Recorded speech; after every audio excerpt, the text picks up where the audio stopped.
Hey guys, tonight we're stepping into the fog-choked streets of Victorian London, a city of gaslight and grandeur, top hats and typhoid, where progress and poverty lived side by side in the most dramatic way possible. Forget the romanticized version you've seen in costume dramas. The reality? You probably wouldn't survive a single day. So before we descend into the smog, take a moment to like the video and subscribe, but only if you genuinely enjoy what I do here. And let me know in the comments where you're tuning in from and what time it is for you. It's always fascinating to see who's joining us from around the world. Now, dim the lights, maybe turn on a fan for that soft background hum, and let's ease into tonight's journey together.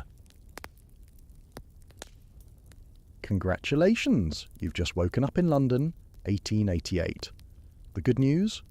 The British Empire is at its peak, ruling a quarter of the globe. The bad news? You're not part of the empire that's benefiting. You're a working class, resident of the East End, and your morning is about to be a masterclass in survival. Your eyes open to darkness, not the peaceful darkness of a quiet bedroom, but the thick, choking darkness of Victorian London before dawn. There's no gentle sunrise streaming through your window, because first, you don't have a window, and second, even if you did, the fog outside is so dense you couldn't see your hand in front of your face. You're lying in what's generously called a bed. In reality, it's a thin straw mattress on a wooden frame, shared with at least two other people. Maybe your siblings, maybe your parents, maybe complete strangers, because in the overcrowded tenements of East London, a bed is a luxury you can't afford to monopolise. There's a term for this. Hot bedding. Workers on different shifts share the same sleeping space, keeping it perpetually warm and perpetually disgusting. The room you're in isn't really a room. It's a corner of a larger space divided by hanging sheets, in a building that was condemned 20 years ago but somehow still stands, defying both physics and public health regulations. The walls weep with condensation. Black mould blooms in the corners like some kind of toxic garden. And the smell. Oh God, the smell. It's a symphony of unwashed bodies, chamber pots that haven't been emptied, rotting food, coal smoke, and something unidentifiable that you've stopped trying to identify, because ignorance is the only mercy you have left. You hear the first sounds of morning. Not bird song. London's birds gave up on this neighbourhood decades ago. Instead, you hear coughing. Endless, wet, rattling coughing from every direction. Tuberculosis, pneumonia, bronchitis. Take your pick. Respiratory diseases are the background music of Victorian London, a constant reminder that the air you're breathing is actively trying to kill you. A bell clangs somewhere in the distance. Factory bells, church bells, it doesn't matter which. They're all calling you to work. You need to be at the factory by 6, and it's already past 5. Missing even a minute of your shift means losing a day's wages, and losing a day's wages means you don't eat. Simple as that. You try to move, and every joint protests. You're 23 years old, but your body feels ancient. Your back aches from yesterday's 12-hour shift. Your hands are covered in cuts and calluses. Your lungs feel like someone filled them with sawdust and set them on fire. Welcome to youth in Victorian London, where life expectancy in the East End is around 40 years, and you're already halfway there. The person next to you, your younger brother, is still asleep. Or at least, you hope he's asleep. In the darkness, it's hard to tell. You've learned not to check too carefully. Sometimes people don't wake up in Victorian London, and discovering that truth first thing in the morning makes for a difficult day. You swing your legs off the bed and your bare feet touch the floor. The floor is cold, damp, and covered in something sticky. You don't investigate. In this neighbourhood, ignorance truly is bliss. There's no heating, no insulation, nothing between you and the February cold except those thin walls, and your sheer determination not to freeze to death. This is how your day begins. Not with an alarm clock or a gentle wake-up call, but with cold, darkness, disease, and the absolute certainty that if you don't get moving right now, you'll lose the job that's slowly killing you. And without that job, you'll die even faster. Welcome to morning in Victorian London. It only gets worse from here. You've managed to drag yourself out of your shared bed of horrors, and now you're faced with your first major challenge of the day, getting dressed. This should be simple, right? Wrong. Fashion in Victorian London is a nightmare wrapped in whalebones and tied with impossible knots. If you're a woman, prepare yourself for an ordeal that makes medieval armour look comfortable. First comes the chemise, a long linen undergarment that's supposed to protect your skin from the torture devices you're about to strap on. Then the drawers, split at the crotch because apparently Victorian engineering could build the world's first underground railway, but couldn't figure out how to make functional underwear. Next up, the corset. This isn't the romanticized, slightly cinched waist support you've seen in movies. This is a legitimate instrument of oppression. Made of whalebone, steel, and pure misery, it compresses your internal organs, restricts your breathing, and occasionally breaks your ribs. Women regularly fainted from lack of oxygen, and doctors spent a considerable amount of time treating corset-related injuries, which is Victorian speak for "we invented a torture device and marketed it as fashion." You need help lacing this monstrosity tight enough to meet social standards, which means waking up someone else in your already crowded living space. They pull, you gasp, and together you achieve a waist measurement that ensures you won't be able to take a full breath until bedtime. But, hey, at least you'll have that desirable hourglass figure right before you pass out from oxygen deprivation. Then come the petticoats. Multiple layers of heavy fabric designed to make you look like a walking bell. You'll wear at least 3, possibly 5 if you're trying to make an impression. Each one weighs several pounds. By the time you're fully dressed, you're carrying around an extra 20 pounds of clothing, and you haven't even left the house yet. The dress goes on last. If you're working class, it's made of rough wool or cotton, probably in dark colours, because anything light coloured would show the soot and grime of London within minutes. It's got long sleeves, a high neck, and covers you from chin to ankle, because showing even a hint of skin is considered scandalous. Never mind that you're about to work a 12-hour shift in a factory with no ventilation. Modesty is more important than not dying of heat stroke. If you're a man, you've got it slightly easier, but only slightly. First, the union suit, a one-piece undergarment that buttons up the front and has a convenient flap in the back for bathroom emergencies. Then a shirt with a detachable collar, because apparently Victorian laundry technology could handle washing a tiny collar, but not an entire shirt. Trousers come next, held up by suspenders because belts are still a few decades away from becoming standard. These aren't your comfortable modern pants. These are heavy wool or cotton, often patched and repatched, because you own exactly one pair, and they need to last until you can afford another, which is basically never. A waistcoat goes over the shirt. This isn't optional. A man without a waistcoat in Victorian London might as well be walking around in his underwear. Then the coat, another heavy wool layer that you'll wear regardless of temperature, because respectability demands it. And the collar, oh God, the collar. If you're working class, you've got a simple soft collar that merely chokes you slightly. If you're middle class or trying to appear middle class, you've got a stiff, starched collar that's basically a neck guillotine. It's so rigid that turning your head requires rotating your entire upper body. Men developed permanent calluses and rashes from these things. Some even died from collar-related injuries, though the official cause of death was usually listed as something more dignified. Now for footwear. If you're lucky enough to own shoes, they're probably leather boots that were made for someone else's feet, purchased second-hand from a market stall, and have holes in the soles that you've stuffed with newspaper. They're not left and right, they're just foot-shaped, and your feet will adapt or blister trying. Most working-class children don't own shoes at all. They navigate London's filthy streets, barefoot, building up calluses thick enough to walk on broken glass. Here's the thing that really makes Victorian clothing a special kind of hell. You can't wash most of it. That dress you're wearing? Washing it would destroy the fabric, so you'll wear it every single day for months, possibly years, until it literally disintegrates. The smell becomes part of your identity. Body odour mixed with coal smoke, factory chemicals and street filth creates a personal aroma so powerful it announces your arrival before you enter a room. And lice. Oh, the lice. They live in the seams of your clothes, in your hair, in your eyebrows. Everyone has them. Rich, poor, it doesn't matter.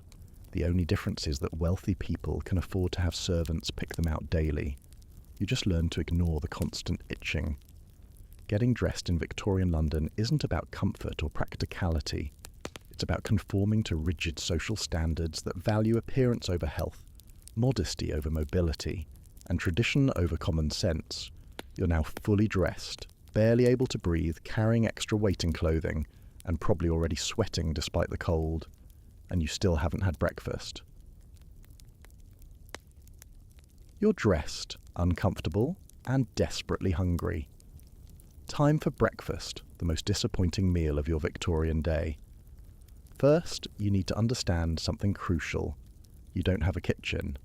Most working-class families in Victorian London don't. You have a single room that serves as bedroom, living room, dining room, and occasionally workspace. If you're really lucky, there might be a shared kitchen in the building, used by dozens of families and operating under a schedule more complex than the London Railway timetable. Cooking facilities consist of a small fireplace if you're fortunate, or more likely, nothing at all. Coal is expensive, and wood is practically non-existent in urban London. Many families can't afford fuel for cooking, which means your food options are limited to things that don't require heat, or things you can buy already cooked from street vendors. Let's start with tea. Not the elegant afternoon tea of the upper classes, with delicate cups and tiny sandwiches. This is working class tea. A bitter, dark brew made from the cheapest leaves available, often tea that's already been used by wealthier households, dried out and resold. The water comes from the communal pump down the street, which draws from the Thames, which is essentially an open sewer at this point in history. You boil it to kill the obvious threats, but you can't boil away the chemicals, industrial waste and general filth that makes London water a legitimate health hazard. The tea is served in a chipped cup without a handle, and you add milk if you can afford it. This milk isn't pasteurised because pasteurisation won't become standard for another few decades. It's been sitting in a can all night, possibly longer, and it's got that distinctive sour smell that means it's on the edge of going bad. But you're not wasting it. Milk is expensive, and you paid for it, so you'll drink it and hope your stomach is strong enough to handle whatever bacteria are throwing a party in there. For solid food, you've got bread. Always bread. It's the foundation of the Victorian working-class diet, consumed at every meal because it's cheap, filling, and doesn't require cooking. But this isn't artisanal sourdough made with organic flour. This is industrial bread, mass-produced in bakeries that operate under regulations so loose they barely exist. Victorian bread is an adventure in food adulteration. Bakers regularly added all sorts of creative ingredients to cut costs. Chalk, plaster of Paris, bone dust and alum to make the bread whiter and appear higher quality. The flour itself is often mixed with sawdust or ground beans. There are documented cases of bread containing arsenic, lead, and copper sulfate. The food industry is completely unregulated, and bakers are motivated purely by profit, not by any quaint notions of not poisoning their customers. The bread you're eating is dense, heavy, and often stale, because fresh bread is more expensive. You soften it by dunking it in your questionable tea and hope that the combination doesn't trigger the digestive rebellion your stomach has been threatening since you woke up. If it's payday or a special occasion, you might have butter. but probably not real butter. More likely, it's margarine, a new invention that's basically industrialized oil with yellow colouring added to make it look like butter. Or it could be butter that's been mixed with lard, water and mashed potatoes to increase volume. Food fraud is rampant in Victorian London, and the working class bears the brunt of it. Some families splurge on bacon or kippers, but these are luxuries reserved for Sundays or when someone's been working overtime. The bacon is more fat than meat, cured with so much salt that it's basically a salt delivery system that happens to contain pork. The kippers are dried fish, hard as wood and fishy enough to clear a room. Porridge is another option if you have the facilities to cook it. Oats are cheap and filling. You make it with water, not milk, because milk is for the tea. No sugar, no honey, no fruit. Just plain oats boiled into a grey sludge that tastes like despair, but provides enough calories to get you through the morning shift. For children, breakfast might be even more minimal. A piece of bread dipped in whatever liquid is available, tea, coffee, or even beer. Yes, children drink beer in Victorian London. Not because their parents are negligent, but because weak beer is often safer than water and provides calories that growing bodies desperately need. There's no orange juice, no eggs, no fresh fruit. Vitamins are something you've never heard of, and scurvy isn't just a disease that affects sailors anymore. Urban poor regularly suffer from malnutrition, despite eating every day. You can be full and still starving because the food you're eating is so nutritionally empty, and you eat this meal standing up or sitting on the edge of the bed because there's no dining table. Chairs are furniture for people with space and money. You balance your cup and bread, trying not to spill on your only set of clothes, while your family members do the same around you, all of you silent because talking requires energy and you need to conserve every bit for the workday ahead. Breakfast in Victorian London takes about 10 minutes. You consume enough calories to keep you from collapsing immediately, wash it down with contaminated tea, and prepare yourself for the fact that you won't eat again until evening. Your stomach is already growling, but that's normal. Hunger is your constant companion, as familiar as the smog outside. You wipe your mouth, rinse your cup if you're feeling fancy, and prepare to head out into the London morning. The workday is calling and you're already running late.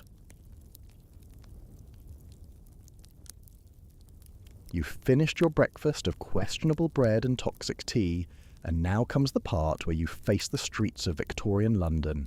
This is where the real nightmare begins. Opening the door to your tenement is like stepping into a different world, and not in a good way. The first thing that hits you is the smell. It's not just bad, it's apocalyptic. Imagine every unpleasant odour you've ever experienced, combine them, multiply by 1,000, and you're getting close to the olfactory assault that is Victorian London. Raw sewage, horse manure, industrial chemicals, rotting garbage, coal smoke, and unwashed humanity create a miasma so thick you can practically see it. The streets are narrow, cobblestoned and covered in filth. Horse manure is everywhere, a constant presence that turns to mud when it rains and dust when it's dry. London has hundreds of thousands of horses, used for transportation, delivery and heavy labour. Each horse produces around 30 pounds of manure per day. Do the math. The streets are literally paved with shit, but it's not just horse manure. Human waste is a significant contributor to the street ecosystem. Remember those chamber pots from earlier? People dump them out windows, into gutters, into the street. There's a saying, watch your head, because walking near buildings means risking a baptism of sewage from above. The air is thick with smog. Not the light haze you might see in modern cities, but a dense yellow-brown fog that burns your lungs and stings your eyes. This is the famous London fog, romanticized in literature, but absolutely horrifying in reality. It's caused by millions of coal fires burning in homes, factories and businesses, releasing sulfur dioxide and particulates into the air. The fog gets so thick that people literally can't see their hands in front of their faces. Pedestrians hold onto buildings to navigate. Traffic stops completely. This smog isn't just unpleasant, it's deadly. It causes respiratory diseases, bronchitis, pneumonia, and something Victorians called London throat, a chronic condition from breathing in coal particles. Children are especially vulnerable.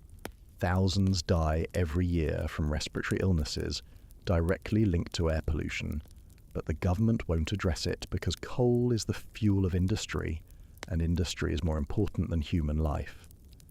As you navigate the streets, you're constantly dodging obstacles. Dead animals, including horses, dogs and rats, are left where they fall until someone gets around to removing them, which could be hours or days. Garbage piles up in corners because there's no organised trash collection. People just throw their refuse into the street and hope someone else deals with it. The crowds are intense. London is the largest city in the world, with over 4 million people crammed into a space designed for far fewer. The streets are packed with pedestrians, horses, carriages, carts and street vendors, all fighting for space. There's no traffic organisation, no crosswalks, no signals. Crossing a busy street is genuinely dangerous. People are regularly run over by carriages and wagons. Horses bolt, wheels break, accidents happen constantly, and everyone is shouting. Street vendors hawk their wares with practised cries. Fresh fish, hot pies, matches for sale. Beggars plead for coins. Newsboys yell headlines. Factory whistles blow. Church bells ring. The noise level is constant and deafening. There's no escape from it. You pass through different neighbourhoods, and the character changes. In wealthy areas like Mayfair or Belgravia, the streets are wider, cleaner, and patrolled by police. The buildings are grand, with actual windows and doors that fit their frames. The people are well dressed, healthy looking, and they look through you like you're invisible. But you're heading to the East End, to Whitechapel, Bethnal Green, or Shoreditch. Here the buildings lean against each other like drunk friends. Entire families live in single rooms. Courts and alleys are so narrow that sunlight never reaches the ground. These areas are called rookeries, criminal slums where police fear to patrol and disease spreads like wildfire.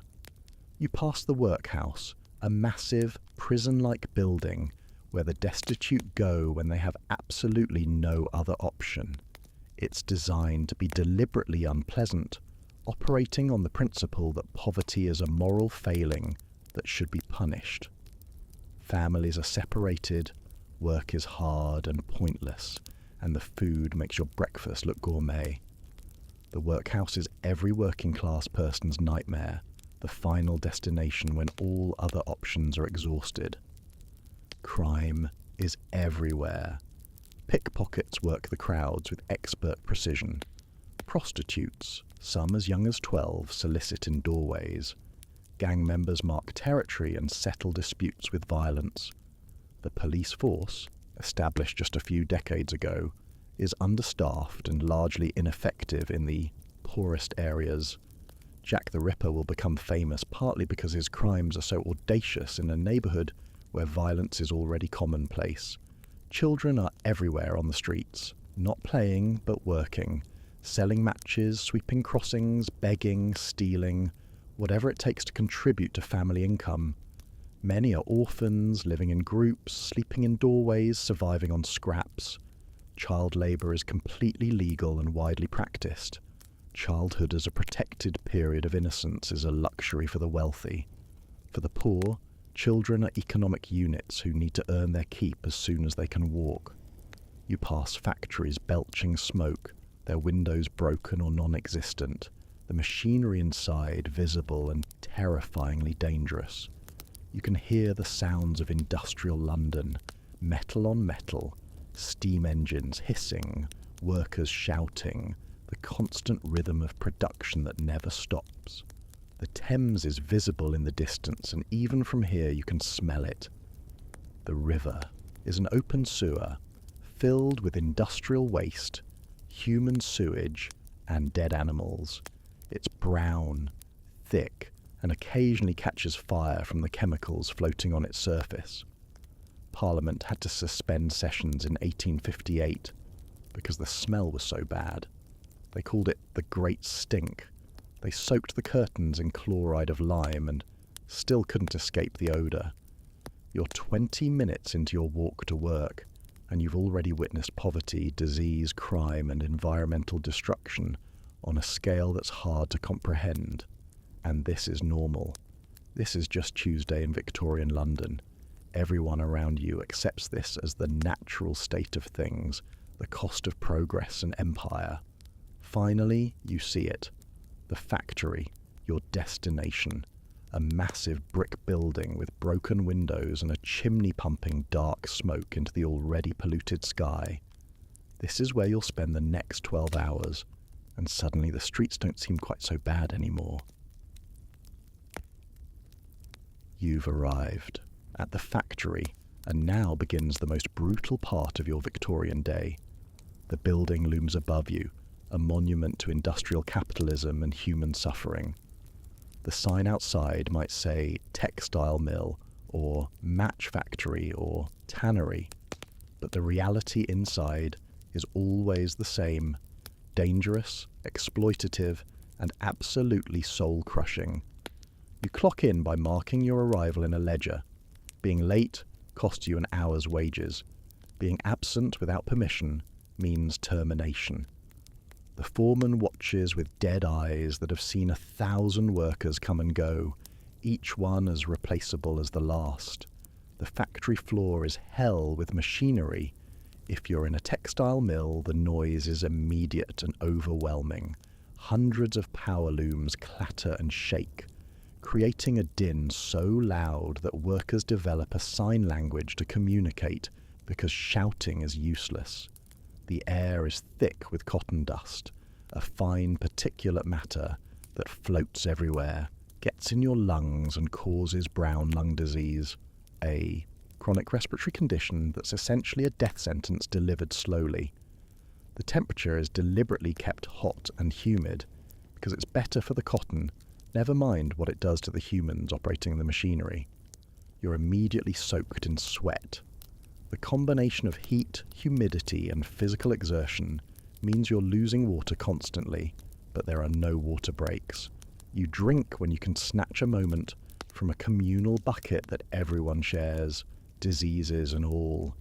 If you're in a match factory, congratulations, you've got it even worse. Making matches involves white phosphorus, a chemical so toxic it causes phossy jaw, a condition where your jawbone literally rots and glows in the dark. The pain is excruciating, the disfigurement is permanent. The only treatment is to surgically remove the affected bone, which usually means removing half your face. And yet, people work in match factories because the alternative is starvation. The machinery is unguarded. There are no safety regulations, no OSHA, no concern for worker welfare beyond keeping them alive enough to operate the equipment. Power looms have exposed moving parts that can grab loose clothing or hair and pull you in. Workers lose fingers, hands, arms regularly. Children are especially vulnerable because they're small enough to crawl under the machinery to retrieve dropped materials or clean while the machines are still running. And there are children everywhere, some as young as 5 or 6, working 12-hour shifts alongside adults. They're preferred for certain jobs because their small fingers can tie broken threads or reach into tight spaces. The factory owners love child labour. Children are cheap, compliant, and expendable. If one gets injured or killed, there are dozens more waiting to take their place.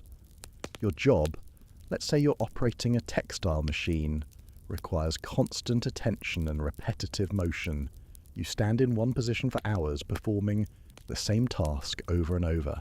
Tie a thread, check the tension, move to the next loom, repeat.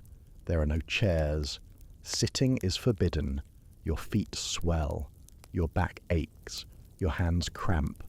but you don't stop because the foreman is watching, and slowing down means punishment. Punishments are creative and cruel. Fines for talking, for being late, for working too slowly, for breaking a thread, for literally anything the foreman decides is wrong. These fines are deducted from your already meagre wages.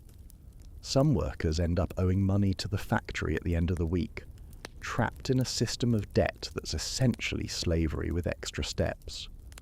Physical punishment is also common. Children are beaten with straps or sticks for minor infractions. Adults are publicly humiliated, sometimes physically assaulted. There's no recourse, no complaints department, no workers' rights. You accept the abuse, or you lose your job. And losing your job means destitution. The workday is 12 hours, but often longer. Overtime isn't optional or compensated. When the foreman says you're working an extra hour or two, you work them. Busy seasons might mean 14 or 16-hour days, 7 days a week. Sunday is supposed to be a rest day, but some factories run continuous operations, and workers rotate through Sunday shifts. There are no lunch breaks. You eat, if you can, standing at your station, using precious minutes to shove food into your mouth between tasks. Most workers bring bread, maybe some cheese if they can afford it. You eat with filthy hands because there's no place to wash, and honestly, the food is contaminated before you even touch it. Accidents are frequent and often fatal. A worker gets pulled into a machine. Blood and screams. Production stops for a few minutes while they pull out the body or what's left of it. Then the machinery starts up again. The blood is cleaned up eventually, but the work continues because productivity is more important than human life. If you're injured but not dead, you're on your own. There's no workers' compensation, no medical leave, no support. You either recover enough to work again, or you become one of the beggars on the street. Disabled workers are useless to the factory system, so they're discarded without a second thought. The factory owners never set foot on the production floor. They're in comfortable offices or at home, counting money generated by your labour. They genuinely believe they're doing workers a favour by providing employment. The concept that they're profiting from exploitation doesn't register. It's just business, the natural order of capitalism. By mid-afternoon, you're running on fumes. You haven't eaten a real meal. You're dehydrated, exhausted, and in pain. But you're only halfway through your shift. The sun is starting to set outside, not that you can see it from the windowless interior of the factory. The gaslight fixtures are lit, casting harsh shadows and making the whole scene even more dystopian. Your mind wanders, which is dangerous because inattention around machinery means injury. You think about anything else. Home, rest, escape. But there is no escape. This is your life, every day, until your body gives out or the machinery gets you. This is work in Victorian London. Not a career, not a passion, not even a job really. It's survival, sold by the hour, paid in coins that barely cover rent, and measured in the slow destruction of your body and spirit. And tomorrow you'll do it all again, and the day after that, and the day after that, until you can't anymore.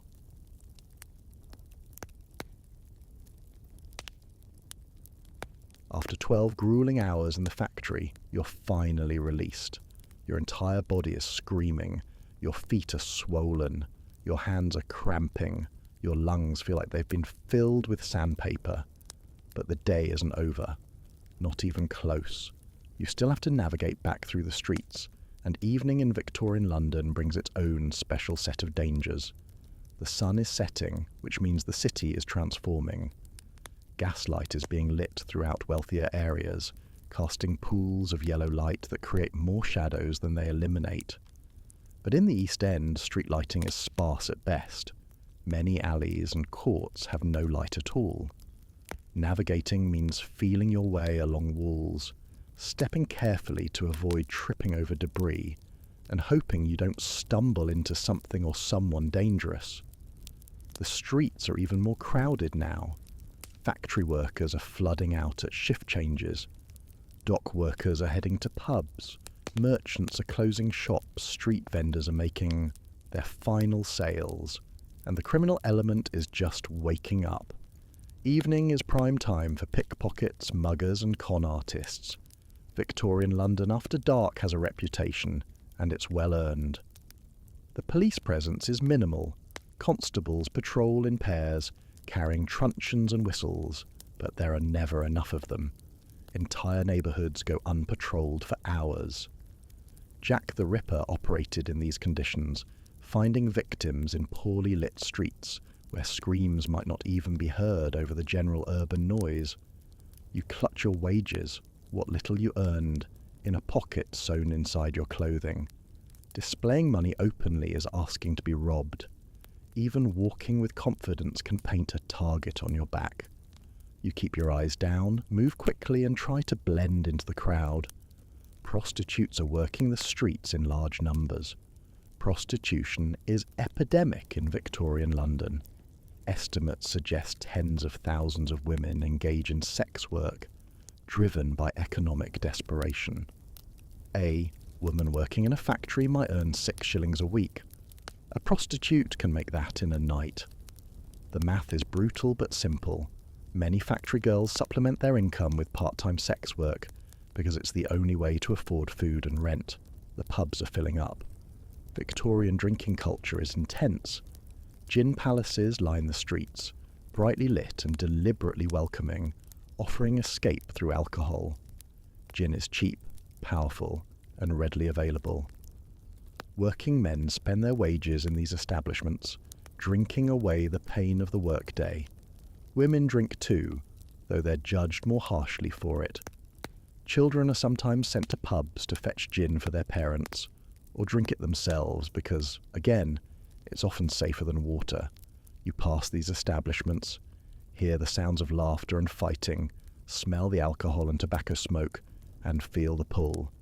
It would be so easy to stop in, to have a drink, to forget for a while. But you can't afford it. Every penny counts. So you keep walking. Food vendors are still operating, selling hot pies, fried fish, baked potatoes, all of questionable origin and preparation. The smell is intoxicating when you're this hungry. A meat pie costs a few pennies, a small luxury that might be worth it. But you know the meat could be anything. Horse, rat, dog, scraps swept off a butcher's floor. Food safety regulations don't exist. Still, your stomach is growling and you're tempted. Street entertainment provides distraction. Musicians play for coins. Performers do acrobatic tricks. Preachers shout about sin and salvation. Everyone is selling something, their skills, their beliefs, or just their ability to entertain for a moment. The street is a constant marketplace of human desperation and ingenuity. You finally reach your tenement as the last light fades from the sky. The building looks even more depressing in the dark. You climb the stairs, avoiding the broken steps, holding your breath through the worst-smelling sections, and finally reach your door. Inside, if you're lucky, someone has started a small fire. Your family is there, equally exhausted from their own work days. Children who weren't at the factory were on the streets, selling flowers or newspapers, contributing what they could. Everyone looks worn down, but there's a sense of relief. You all survived another day. Dinner needs to be prepared, but you're too tired to manage anything elaborate. More bread, maybe some cheese if payday was recent, a bit of butter, carefully rationed, tea, always tea, the great British comfort in liquid form. If there's money and energy, someone might have bought a cheap cut of meat or some vegetables to make a stew. This would be a feast, something to look forward to. The meal is eaten quickly, sitting on the edge of beds or standing, because there's still no proper furniture.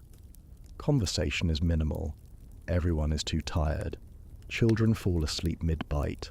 Adults chew mechanically, refueling for tomorrow's battle. After dinner, there's a decision to make. Sleep now in the darkness, conserving the candles you can't afford to burn, or stay up a little longer, enjoying a few moments of not work before the cycle repeats. Some people do piecework at home, sewing or assembling small items, earning extra pennies. The hustle never truly stops. If there's any energy left, there might be conversation, gossip from the neighbourhood, news passed along third hand, stories that provide entertainment when books and newspapers are luxuries. Victorian oral culture is rich because for most people it's the only culture available. Hygiene before bed is minimal. You might wash your face and hands with cold water from a communal bucket if you're feeling ambitious. A full bath is impossible. Public bathhouses exist, but they cost money and time you don't have. Most working-class Victorians bathe maybe once a week, if that. The grime just accumulates, layer upon layer, becoming part of you. The chamber pot gets used one final time. Teeth aren't brushed because toothbrushes and toothpaste are expensive luxuries. Dental hygiene is practically non-existent. By 30, many working-class people have lost most of their teeth to decay and disease. Then bed. That same thin mattress, same scratchy blankets, same crowded conditions. You lie down, body aching in a dozen different ways, and within minutes you're unconscious, not peacefully sleeping, but crashing into darkness from sheer exhaustion. And then, what feels like immediately but is actually just a few hours later, those bells start ringing again. Morning. Time to do it all over again. The same routine, the same struggles, the same survival calculation every single day. This is evening and night in Victorian London. Not rest and relaxation, but just a brief intermission before the next round of endurance. Your life is work, survival, and tiny moments of not quite comfort squeezed in between. Now let's talk about something that Victorians definitely didn't want to discuss. Human waste and sanitation, or rather, the complete lack thereof. This is where Victorian London reveals itself not as a beacon of civilization, but as one of history's greatest public health disasters. The Thames, London's iconic river, is essentially an open sewer. All of London's human waste, industrial chemicals, animal carcasses, and general filth end up in the river. Over 2 million people are using chamber pots, dumping them into cesspits or directly into street drains that flow to the Thames. The river is brown, thick, and occasionally bubbles from the decomposition happening beneath its surface. Here's where it gets truly horrifying. London also draws its drinking water from the Thames. The same river that's filled with sewage is also the source of water for most of the city. Water companies have intake pipes that are sometimes just yards away from sewer outflows. You're essentially drinking diluted sewage and calling it tap water. Cesspits are another nightmare. Most buildings have a pit in the basement or yard where human waste accumulates. These pits are supposed to be emptied regularly by night soil men, workers who come after dark to remove the waste. But emptying cesspits cost money, so landlords often ignore them until they overflow. Waste seeps through walls, saturates the ground, and contaminates wells that people draw drinking water from. The smell is so bad that it causes actual political action. The summer of 1858, known as the Great Stink, is so intolerable that Parliament has to address it. The Thames is so foul that the curtains in the Houses of Parliament are soaked in chloride of lime to try to mask the odour. It doesn't work. MPS can't function. The smell is making them physically ill. This finally spurs action. Engineer Joseph Bazalgette designs a comprehensive sewer system, an engineering marvel that will eventually solve London's waste crisis. But construction takes years, and in the meantime, people are dying. Cholera is the biggest killer, appearing in waves throughout the Victorian era. The 1854 Broad Street outbreak kills over 600 people in just a few days. A doctor named John Snow traces the source to a contaminated water pump and proves that cholera is waterborne, not airborne as previously believed. But even with this knowledge, changing the infrastructure takes time. Typhoid, dysentery, and countless other waterborne diseases are endemic. People are constantly sick with digestive issues. Diarrhea is so common it's barely worth mentioning. Infant mortality is staggering, with many babies dying from diseases directly linked to contaminated water and poor sanitation. Public toilets exist, but are rare and disgusting. Men have access to public urinals, basically just walls where they can relieve themselves on the street. Women have almost no public facilities, which creates its own set of problems. Holding it all. Day isn't just uncomfortable, it's genuinely harmful. For those who can't afford even basic facilities, the streets themselves become toilets. Alleys, courtyards and dark corners serve as impromptu bathrooms. The accumulation is constant and visible. Walking through poor neighbourhoods means navigating around human waste, trying not to step in it, and failing regularly. The wealthy have slightly better arrangements. Indoor plumbing is starting to be installed in expensive homes, with water closets that flush into sewer pipes. But even these early toilets are problematic. The sewer gases can back up into homes, bringing diseases with them. The connection between sewage and disease is becoming clear, but the infrastructure to properly address it is still being built. Toilet paper is a relatively new invention, and most people can't afford it anyway. Newspaper, rags, leaves, or nothing at all are the common options. Washing hands after using the toilet isn't standard practice because clean water isn't readily available, and the connection between hand washing and disease prevention isn't widely understood yet. Menstruation is another unspoken nightmare. Women use rags that they wash and reuse, but washing requires water and privacy, both of which are scarce. Many women work through their periods in factories with no accommodation for changing rags or dealing with the discomfort. The shame and stigma around menstruation mean that women suffer in silence, developing infections and dealing with pain without medical intervention. Chamber pots are a universal constant. Every household has them. They sit under beds, in corners, collecting waste overnight. In the morning, they need to be emptied. In buildings without cesspits, this means carrying them down to the street and dumping them into gutters or storm drains. In crowded tenements, dozens of families are doing this simultaneously, creating a morning ritual that's as disgusting as it sounds. Animals complicate the sanitation situation further. Horses, cows, pigs, chickens, all living in close proximity to humans in urban environments, all producing waste that adds to the general filth. Slaughterhouses dump animal waste directly into the Thames. Tanneries, which process animal hides, create some of the most toxic waste imaginable and release it into the water system. The smell of Victorian London is dominated by sewage and decay.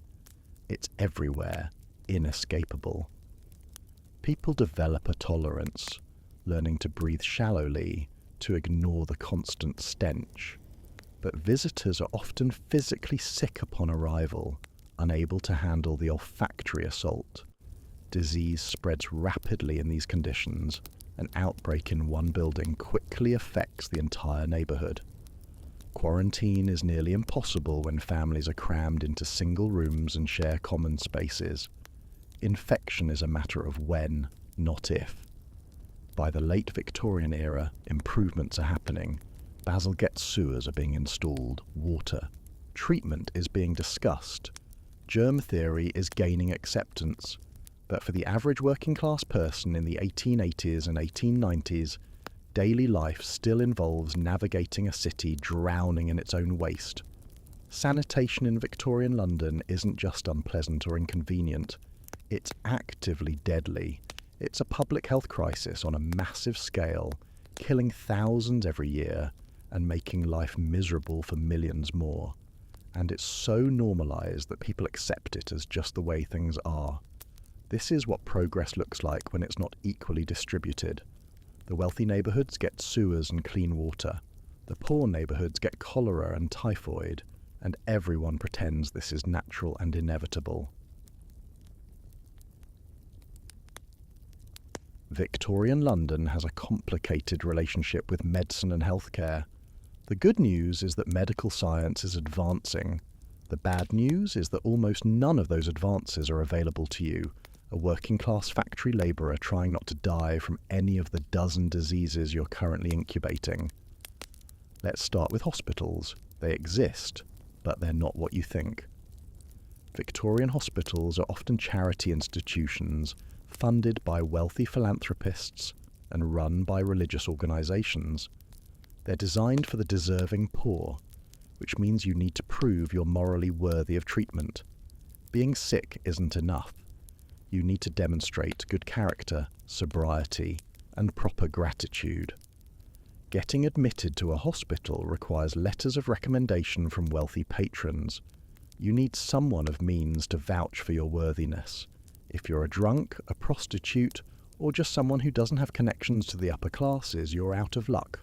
Hospitals can refuse treatment for moral reasons, and they frequently do. Even if you get admitted, the hospital itself is terrifying. Medical understanding is advancing, but slowly. Germ theory is just being accepted in the 1880s and 1890s. Before that, doctors don't even wash their hands between patients. They wear the same blood-stained coats all day, considering the stains a badge of experience rather than a vector for disease. Surgery is improving with the introduction of anesthesia and antiseptic techniques, but it's still incredibly dangerous. Operating theatres are actual theatres, with students and observers watching from galleries while surgeons work. The patient is on a table in the centre, fully visible. They're suffering a teaching tool. Anesthesia exists in the form of chloroform or ether, but dosing is imprecise. Too little, and you wake up mid-surgery. Too much, and you die. There's no happy medium that's guaranteed. Surgeons work quickly, racing against time and shock, removing limbs or growths with speed prioritized over precision. Infection is the great killer after surgery. Even successful operations often lead to death from sepsis. Antibiotics don't exist. Once infection sets in, there's little doctors can do except watch and hope. Many patients survive the surgery only to die days or weeks later from infected wounds. For most working-class people, hospitals are avoided, if at all possible. They're places you go to die, not to heal. Home treatment is preferred, even though it's often ineffective. At least you die in familiar surroundings, rather than in a cold, institutional building. Home remedies dominate working-class healthcare. These range from actually helpful, willow bark for pain, which contains the same compound as aspirin, to completely useless, rubbing goose grease on your chest for pneumonia, to actively harmful, mercury treatments for syphilis that cause mercury poisoning. Patent medicines are everywhere. These are bottled concoctions, sold by travelling salesmen and at pharmacies, promising to cure everything from headaches to cancer. The ingredients are often alcohol, opium, cocaine, and various herbs. They don't cure anything, but they make you feel better temporarily by getting you drunk or high. Addiction to patent medicines is common, especially among women who are dosed with laudanum, opium dissolved in alcohol, for everything from menstrual cramps to hysteria. Speaking of hysteria, Victorian medicine has some truly wild ideas about women's health. Many female ailments are blamed on the uterus, which doctors believe can wander around the body causing problems. Treatments include bed rest, avoiding education or mental stimulation, and in extreme cases, surgical removal of healthy ovaries. Women's testimony about their own bodies is routinely dismissed in favour of male doctors' theories. Childbirth is incredibly dangerous. Maternal mortality rates are shocking. Many women die from hemorrhage, infection, or obstructed labour. Midwives attend most working-class births, operating with practical experience but little formal training. Doctors are only called when things go catastrophically wrong, and their intervention often makes things worse. Forceps deliveries are common, performed without anaesthesia, causing massive trauma to both mother and baby. Caesarean sections are nearly always fatal for the mother, because the combination of major surgery, No antibiotics and no blood transfusions is a death sentence. If you survive childbirth, your baby might not. Infant mortality is staggering. In working-class neighbourhoods, nearly half of all children die before age 5. Diseases like diphtheria, scarlet fever, measles and whooping cough kill thousands of children annually. There are no vaccines, no antibiotics, no real treatments. Parents watch their children suffer and die, often multiple times in a single family. Tuberculosis is the great white plague of Victorian England. It kills more people than any other disease. The symptoms are a persistent cough, weight loss, night sweats, and coughing up blood. The cause is understood by the late Victorian era bacterial infection, but treatment is limited to rest, fresh air, and hope. Sanatoriums exist for wealthy TB patients, but working-class sufferers just continue working until they can't, then die at home. Venereal diseases are epidemic. Syphilis and gonorrhea spread through sexual contact, affecting people across all social classes. Syphilis is particularly horrifying, progressing through stages over years, eventually causing neurological damage, insanity, and death. The treatment is mercury, which is also poisonous. The saying goes, "A night with Venus, a lifetime with Mercury." Mental illness is poorly understood and often treated with cruelty. Asylums exist, but they're often more like prisons. Patients are restrained, left in cells, sometimes subjected to experimental treatments like ice baths or spinning chairs, meant to rebalance the brain. The line between eccentric behaviour and committable insanity is thin, and once you're in an asylum, getting out is nearly impossible. Dental care is primitive. Toothaches are common and excruciating.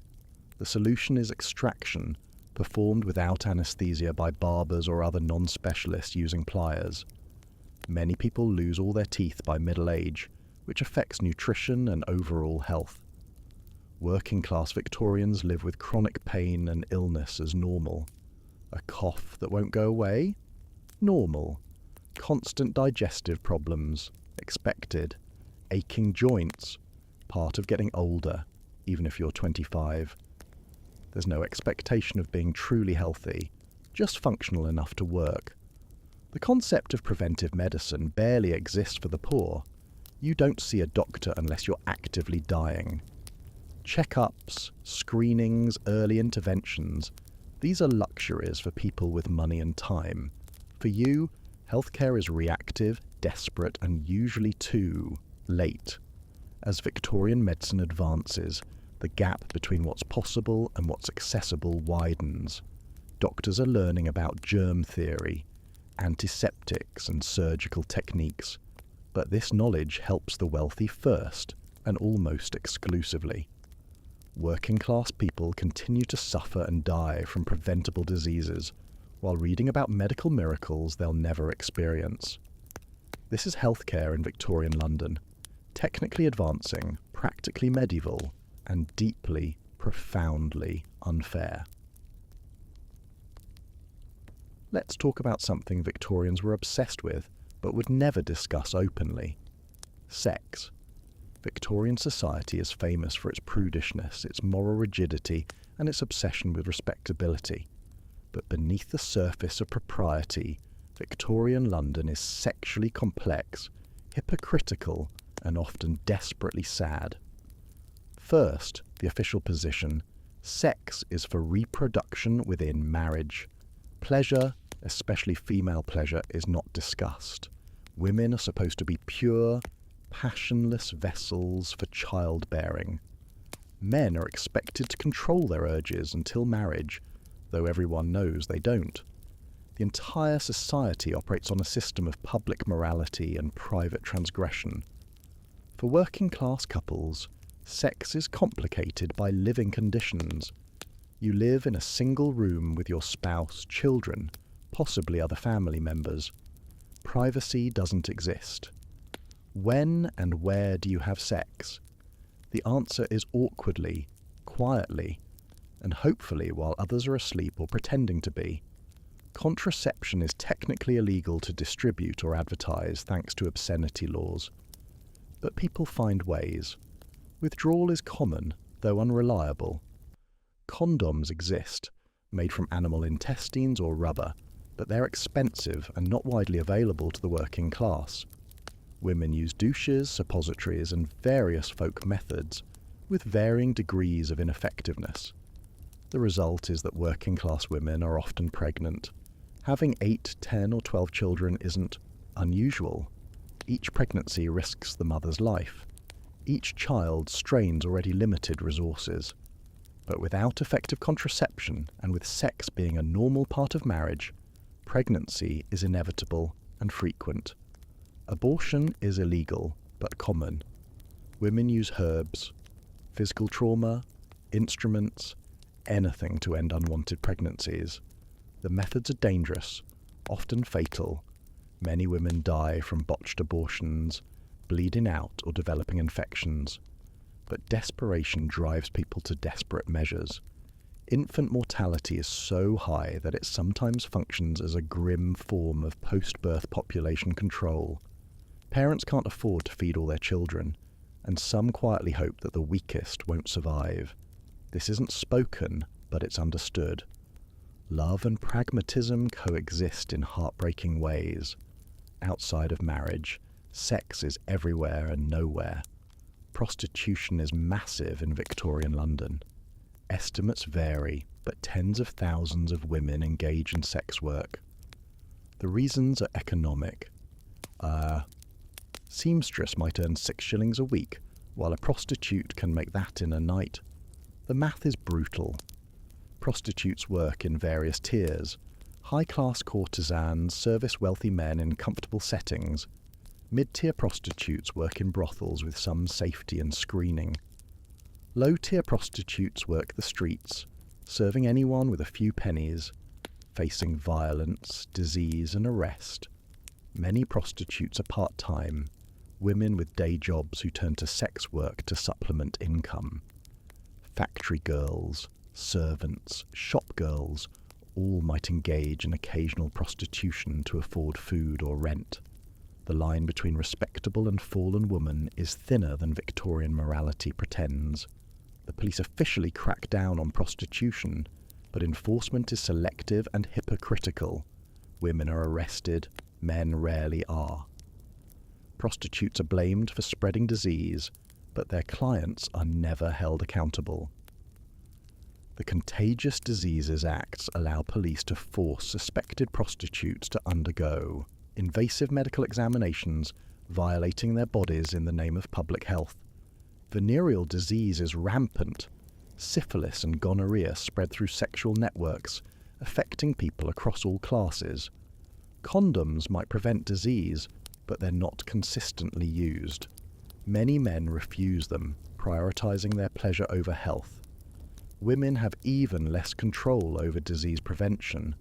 Same-sex relationships exist in the shadows. Homosexuality is illegal, criminalized under laws against gross indecency. Men caught in homosexual acts face imprisonment, social ruin, and chemical castration. Oscar Wilde's trial and imprisonment in the 1890s is the most famous case, but countless others suffer similar fates with less publicity. Despite the risks, queer communities exist. Men meet in certain pubs, parks, and bathhouses. Women form romantic friendships that might or might not be sexual.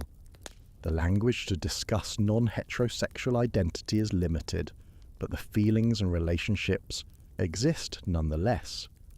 Victorian society is deeply confused about women's sexuality. Medical texts claim women don't experience sexual pleasure, that they endure sex as a duty. Yet prostitution exists because men want sex, and someone is providing it. The cognitive dissonance is stunning. Female masturbation is considered a medical problem.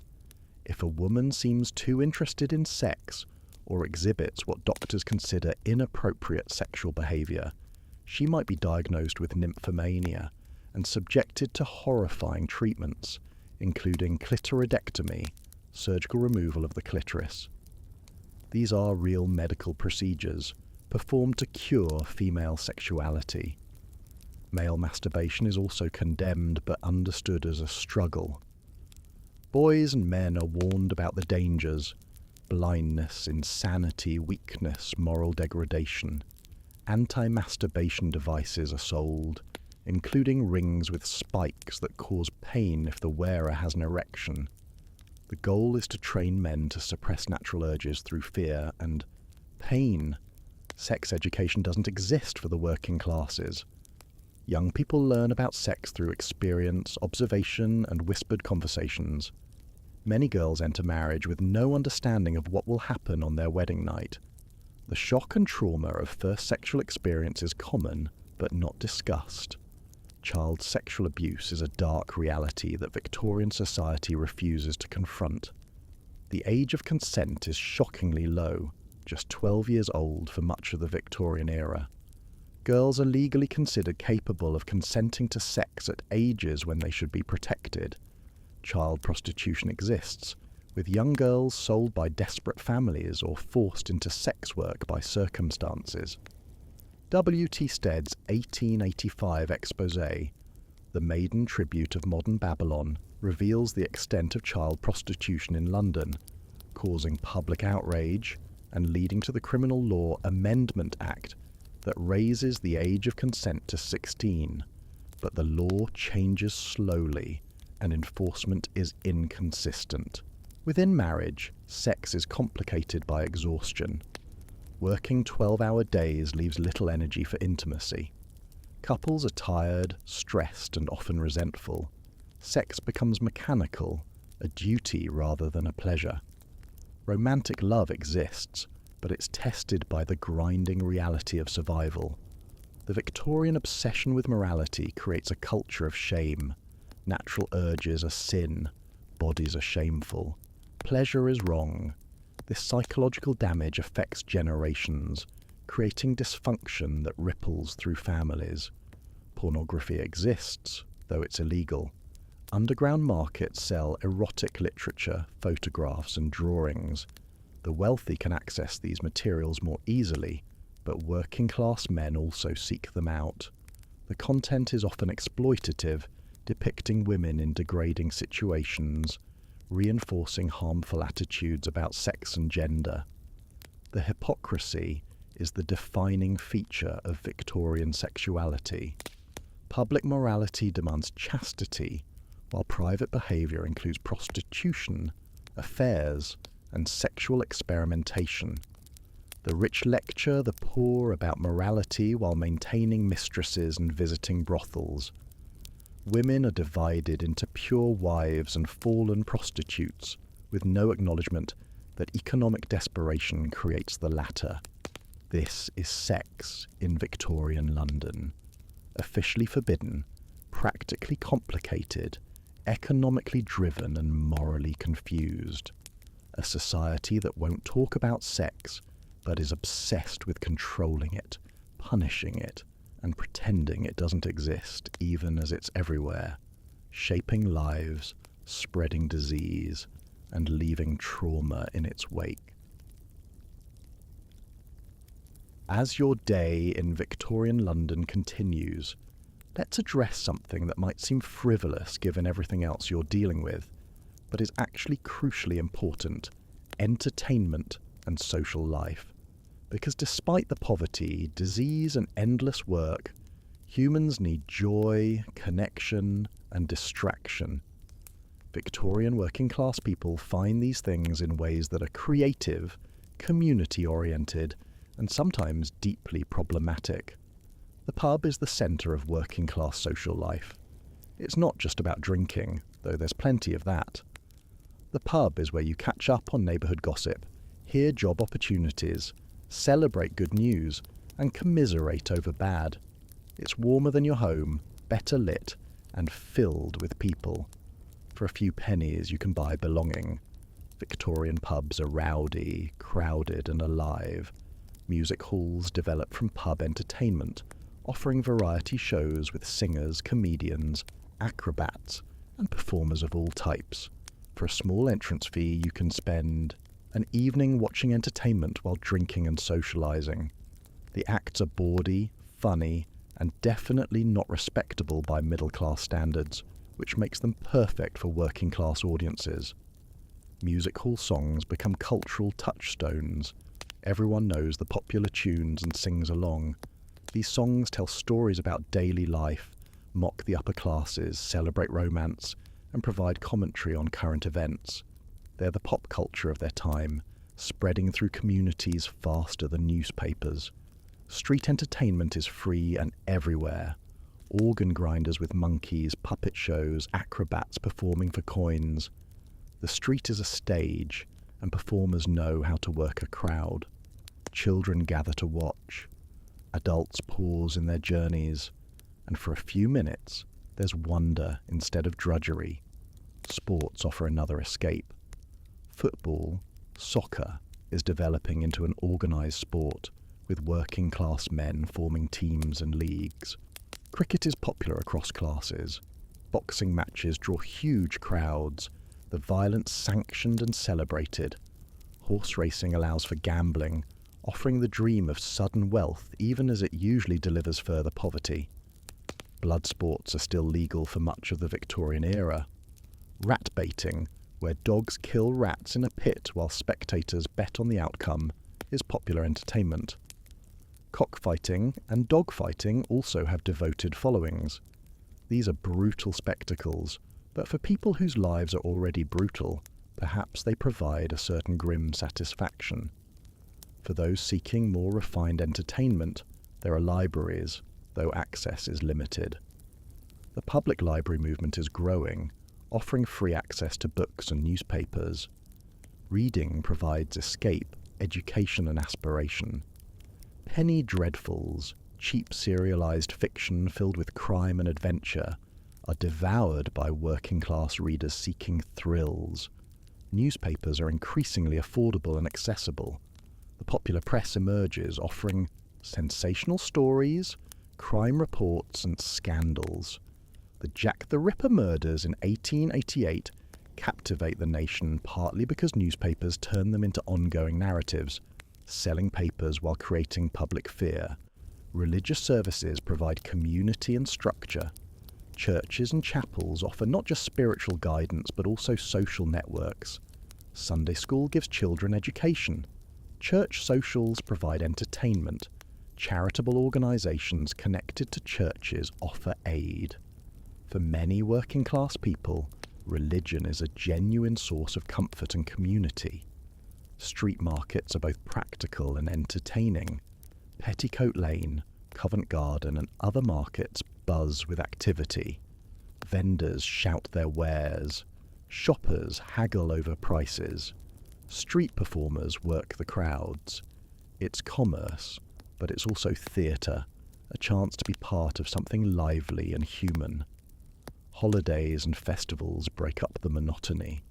Christmas is becoming increasingly commercialised and celebrated. Guy Fawkes Night on November 5th features bonfires and fireworks. May Day has traditional celebrations with dancing and flowers. These are rare days off from work, to be savoured and celebrated. For courting couples, entertainment options are limited, but creative. Walking in parks is free and allows conversation. Sitting in the gallery of a music hall costs little. Window shopping on busy streets provides a change of scenery. Romance develops in the margins of daily survival. Children create their own entertainment with street games. Hopscotch, marbles, skipping rope, games requiring nothing but imagination and energy. The street is their playground, dangerous but also full of possibility. They form gangs, not criminal but social. Groups of kids navigating the city together. Excursions out of London are rare treats. A train trip to the seaside, to Brighton or Margate, is a highlight of the year for families who can afford it. Seeing the ocean, breathing clean air, spending a day away from the smog, and crowds, these are treasured memories. Photography is emerging as accessible entertainment. Having your portrait taken is still expensive, but increasingly affordable. Working class people save up to have formal photographs taken, creating permanent records of their existence. These images are treasured, proof that they lived and mattered. Drinking, gambling, and visiting prostitutes are darker forms of entertainment, coping mechanisms as much as recreation. Men spend their wages on these pursuits, sometimes to the detriment of their families.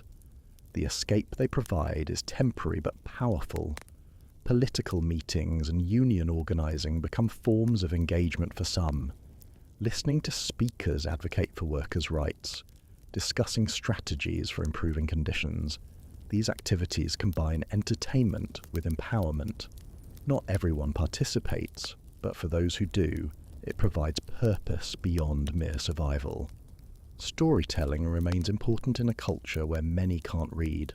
Elders share tales, passing down family histories and folk stories. Ghost stories are particularly popular, shared around fires or in dark rooms, providing thrills that cost nothing.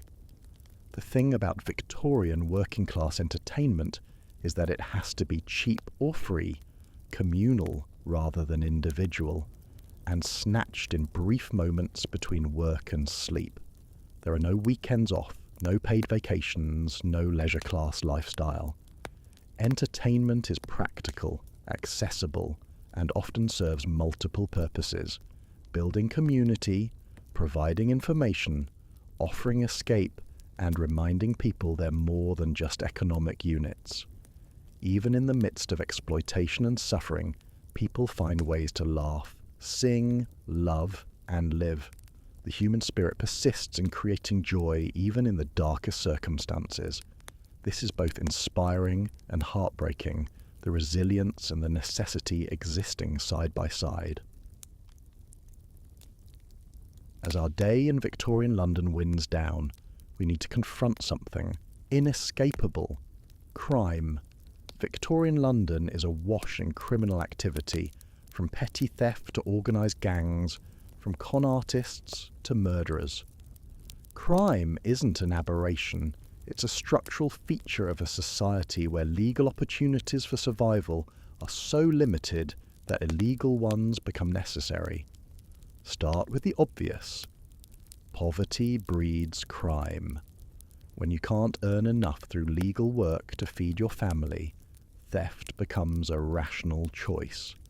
When the law protects property more than people, breaking the law to survive makes sense. The Victorian criminal justice system understands this but responds with punishment rather than addressing root causes. Pickpockets are everywhere, working crowds with practiced skill. Children are often recruited, their small hands perfect for dipping into pockets unnoticed. Fagin from Oliver Twist isn't pure fiction. Organised rings of child pickpockets really exist. These children are taught techniques, assigned territories, and expected to deliver quotas. If they're caught, they face prison or transportation to Australia. Burglary is common but risky. Houses are broken into, valuables stolen. The penalties are severe, potentially hanging for stealing property worth more than a few shillings. Yet people risk it because the reward can be significant. A successful burglary can feed a family for months. Street robbery, known as garrotting, involves attacking people from behind, choking them into submission, and stealing their belongings. Panic about garrotting sweeps London periodically, leading to increased police patrols and harsher sentencing. The middle classes are terrified of being attacked in the streets, and the press amplifies these fears. Organised criminal gangs control territories in the East End and other poor neighbourhoods. These gangs engage in protection rackets, theft, illegal gambling and violence. They have hierarchies, rules and territories. Challenging a gang on their turf is dangerous. Some gangs develop reputations for particular cruelties, using violence to maintain control. Fences, dealers in stolen goods, provide the infrastructure for theft. There's no point stealing if you can't sell what you've taken. Fences operate from pawn shops, market stalls and back rooms, buying stolen items for a fraction of their value and reselling them. They're crucial to the criminal ecosystem, yet often operate with minimal interference from police. Fraud and con games are sophisticated. Confidence tricksters prey on people's hopes and greed, selling fake investments, rigged gambling games, and fraudulent goods. The long con, elaborate schemes that take weeks or months to execute separate victims from significant sums. These criminals are often charming, well-dressed, and operate in the borderlands between legal and illegal business. Prostitution, as discussed earlier, is technically illegal, but tolerated to varying degrees. Women are arrested for soliciting, but the system is inconsistent.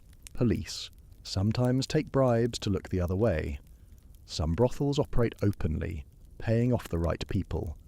The law is a tool of control more than actual prohibition. Murder, though less common than other crimes, captures public imagination. Jack the Ripper, in 1888, becomes legendary partly because his crimes seem so shocking and remain unsolved. But murder happens regularly in Victorian London, usually domestic violence, fights gone wrong, or robberies turn deadly. The difference is that Ripper's crimes are sensational, targeting prostitutes in gruesome ways that the press can exploit for sales.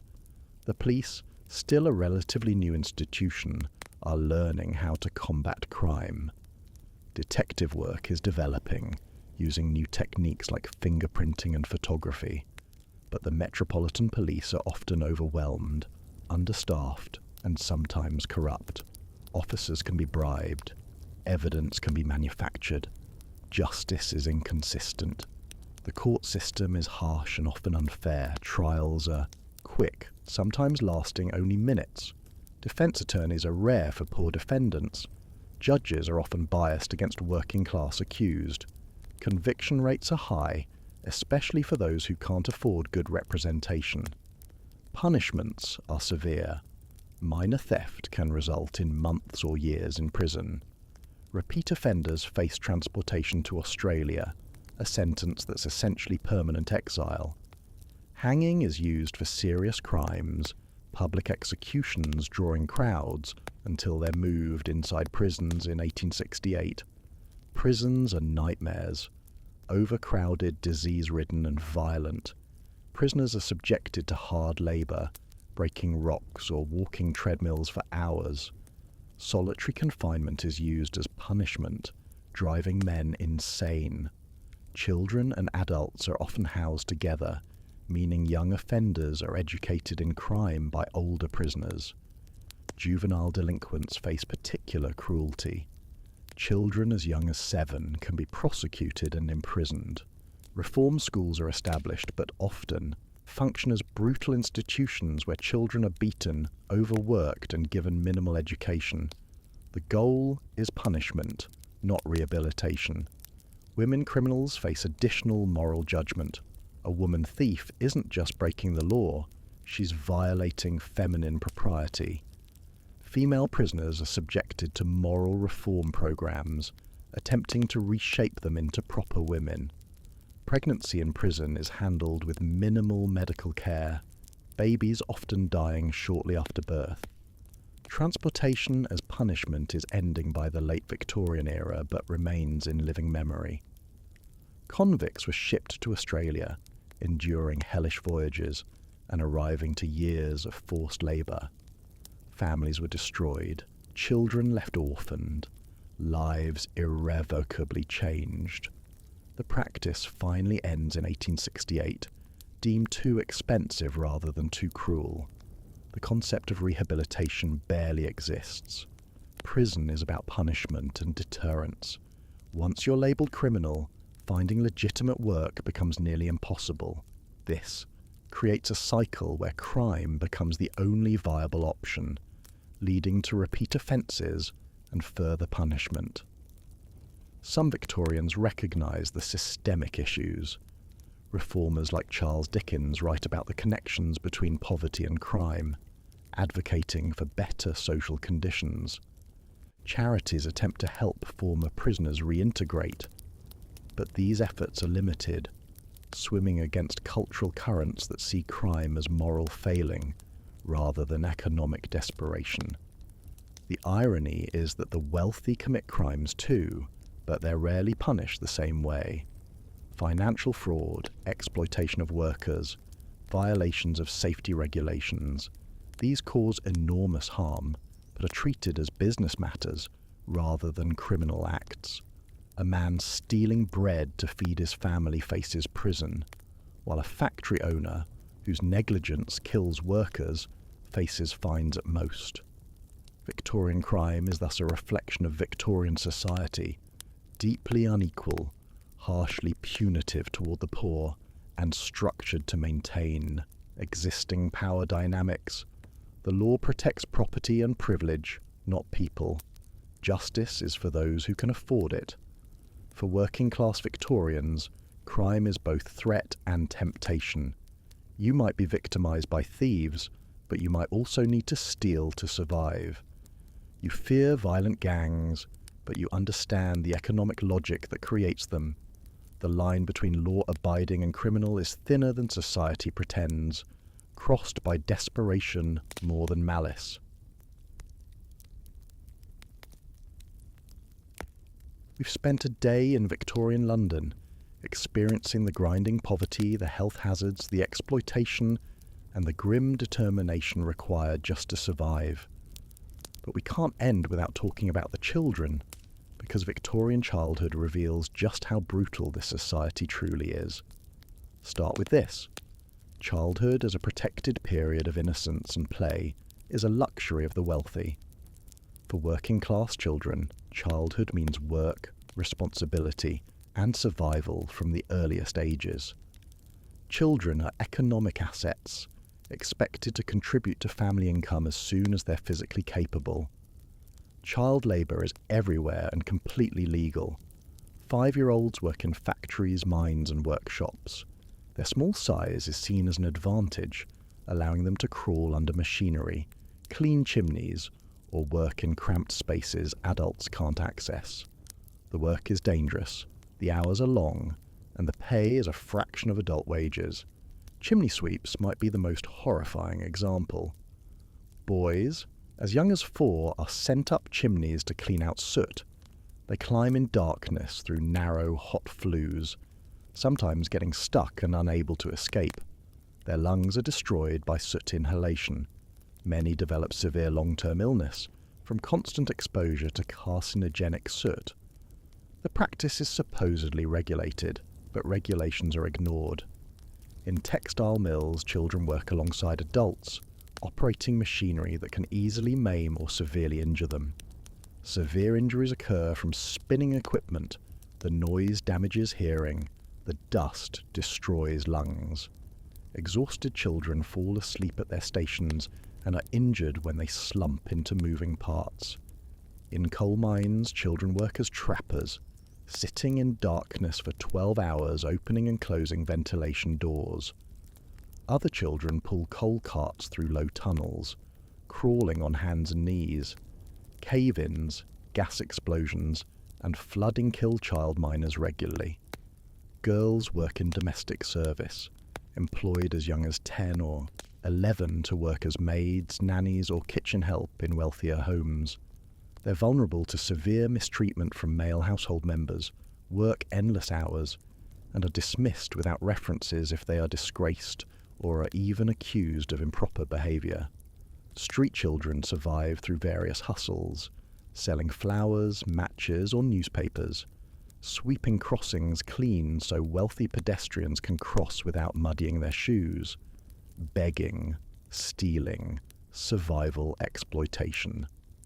These children are often orphans, or might as well be, their parents unable to care for them. The baby farming scandal reveals horrifying abuse. Women are paid to care for unwanted infants, then cause their deaths through neglect or intentional harm, keeping the payment. The bodies are discovered in rivers, trash heaps, and hidden graves. The scale of fatal neglect in Victorian London is massive and largely unpunished. Education is limited and inconsistent. Some children attend Sunday school or charity schools, learning basic reading and arithmetic. But for most working-class children, education is minimal to non-existent. They're too busy working. Literacy is a privilege they can't afford. The Ragged Schools movement, started by reformers, attempts to provide free education to the poorest children. These schools teach in donated spaces, rely on volunteer teachers and offer basic skills plus moral instruction. They help some children but can't reach all who need it. Children's health is catastrophically bad. Malnutrition is universal among the poor. Rickets, caused by vitamin D deficiency, creates bow-legged children with stunted growth. Tuberculosis kills thousands of children annually. Diphtheria, scarlet fever, measles, whooping cough all devastate child populations. Infant mortality is staggering. In the poorest neighbourhoods, nearly half of all babies die before their first birthday. Mothers watch child after child sicken and die, sometimes from preventable diseases, sometimes from simple malnutrition. The emotional toll is immeasurable but rarely discussed. Grief is private, constant and expected. Child abuse is common and rarely punished. Fathers physically punish children. Teachers physically punish students as standard discipline. Employers physically punish young workers for mistakes. Physical violence against children is normalized, even encouraged as proper discipline. Systematic abuse of children is a dark reality that Victorian society refuses to adequately confront. Young girls are particularly vulnerable, whether working as servants, living in overcrowded homes, or surviving on the streets. Legal thresholds are shockingly low for much of the era. Prosecution of abuse is rare, conviction even rarer. Orphans face particular horrors. Workhouses separate children from parents, placing them in barrack-like dormitories where disease spreads rapidly. The food is intentionally inadequate, the work is grinding, and the treatment is deliberately harsh to discourage dependency. Some orphans end up in baby farms or with abusive foster families. Others form gangs, groups of street children who pool resources and protect each other. These child gangs develop their own hierarchies and survival strategies, sometimes engaging in organised crime. Reformers do fight for children. Lord Shaftesbury champions factory reforms, limiting child labour hours and establishing minimum ages for certain types of work. The NSPCC, National Society for the Prevention of Cruelty to Children, is founded in 1884, investigating abuse and advocating for children's welfare. Progress happens, but slowly. By the end of the Victorian era, attitudes are shifting. Compulsory education is introduced in 1880, requiring children to attend school until age 10, later raised to 11, then 12. Child labour laws become more restrictive. The concept of childhood as a protected period is emerging, at least in theory. But for the children living through the 1880s and 1890s, these reforms come too late or not at all. They grow up too fast, work too hard, and die too young. Those who survive into adulthood carry physical and psychological scars. Stunted growth, damaged lungs, trauma from exploitation, these are the legacies of Victorian childhood for the working class. The Victorian era loves to sentimentalise children in literature and art. Stories like Oliver Twist and A Christmas Carol feature sympathetic child characters suffering under cruel systems. But these stories are consumed by middle-class readers who may feel sympathy yet do little to actually help real children suffering in their own cities. The children you've encountered during your day in Victorian London, working in factories, begging on streets, dying from preventable diseases. These are the reality behind the empire's glory. The wealth and power of Victorian Britain are built partly on their small backs, their cheap labour, and their expendable lives. This is perhaps the most damning indictment of Victorian society. that it failed to protect its own children in the pursuit of industrial progress, and acted as if this was natural, necessary, and even moral. The idea that children deserve protection, education, and childhood isn't new, but Victorian capitalism and rigid class structure make it impossible to implement for the majority.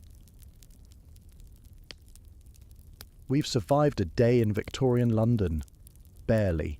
You've woken up in a disease-infested tenement, dressed in clothing designed to restrict and punish your body, eaten contaminated food, walked through streets thick with sewage and smog, worked 12 brutal hours in a dangerous factory, navigated a criminal underworld, and witnessed the systematic exploitation of children.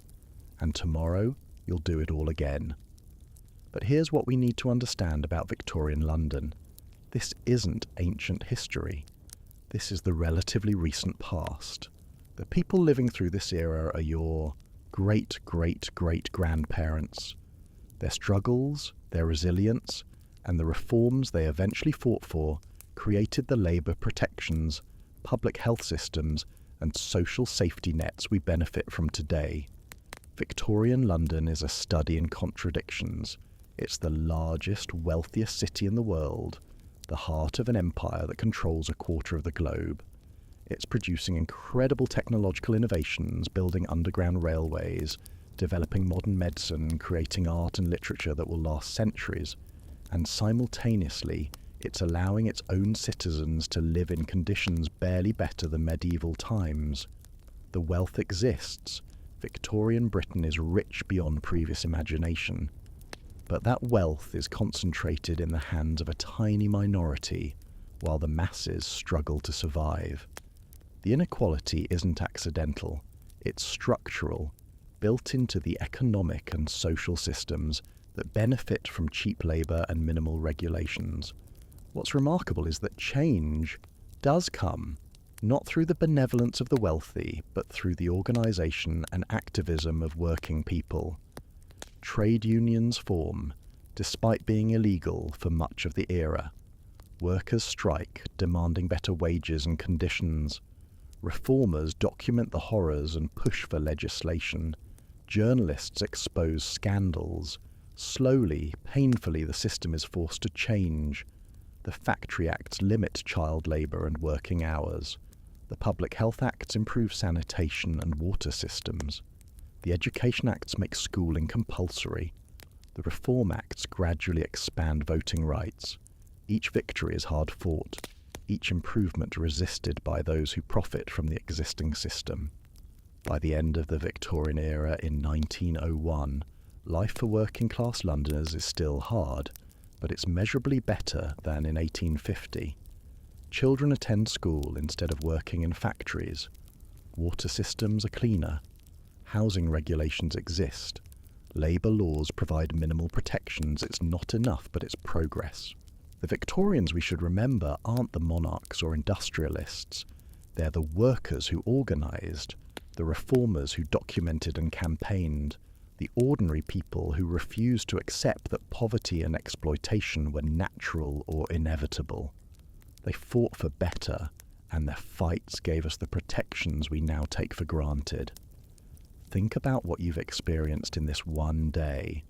Then imagine living it not for a day, but for years, decades, an entire lifetime.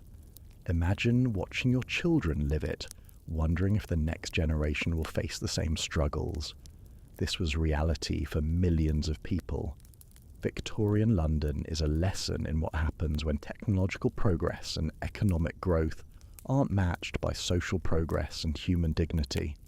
It's a warning about what unchecked capitalism looks like, what happens when profit is valued over people, when the market is considered more important than human welfare. It's also a lesson in resilience. People survived. They found joy in small moments, built communities in harsh conditions, loved and hoped despite everything. The human capacity to endure and to find meaning even in suffering is remarkable and humbling. The fog is lifting now, metaphorically speaking. Your day in Victorian London is ending. You're exhausted, hungry, probably ill with something, and dreading tomorrow because you know it will be the same struggle all over again. But you've survived. That counts for something. Modern problems like income inequality, inadequate healthcare, exploitative labour practices, environmental destruction, these aren't new.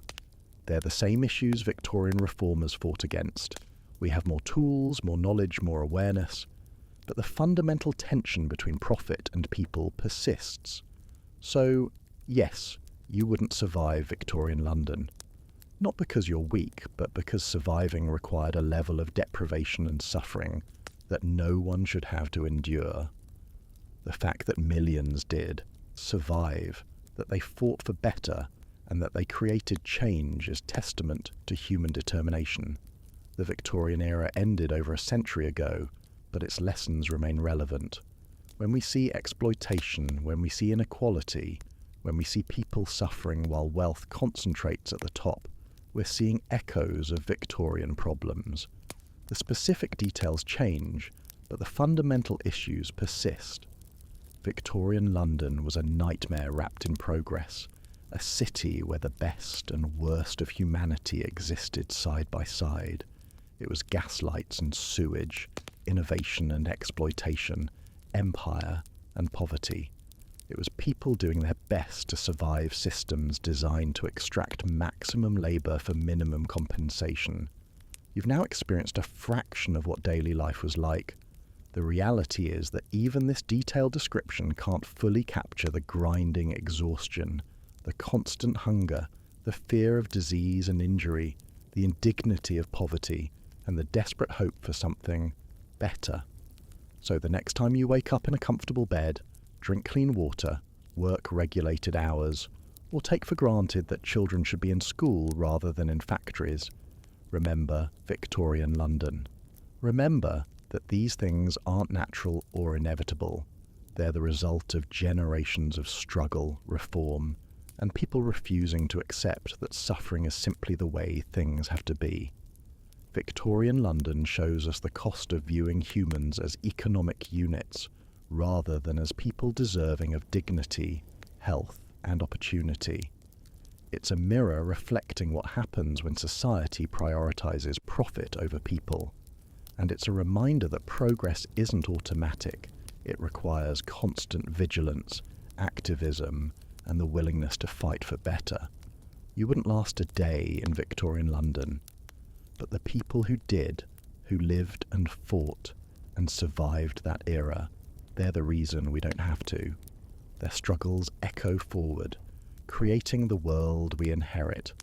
We owe them remembrance, and we owe ourselves the commitment to continue their work, ensuring that progress continues and that the mistakes of the Victorian era aren't repeated. Welcome back to the present. Breathe the cleaner air. Drink the safer water. Appreciate the protections that exist because Victorians demanded better and fought until they achieved it. And remember that the fight for human dignity and fair treatment is never truly over. It just takes different forms in each generation. You survived your day in Victorian London. Barely. But you did. And that's more than many could say.